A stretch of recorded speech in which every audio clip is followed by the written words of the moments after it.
Hi there, friends.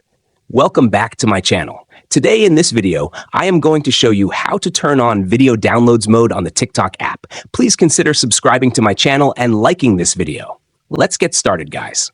Step 1. First, open the TikTok app and find the home screen menu. Step 2.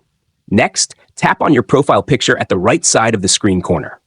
Step 3. Now, tap on the 3 lines option at the top right of the screen.